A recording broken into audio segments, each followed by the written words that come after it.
Hundreds are injured in Buenos Aires Wednesday after a moving train slammed into the back of another train parked at a station. Rescue workers continue to pull injured out of the wreckage of the train.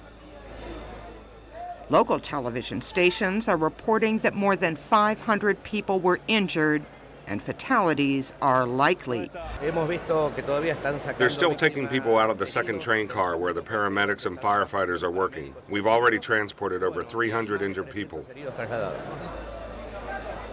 Passengers said the train appeared to have lost its brakes as it sped into the parked train.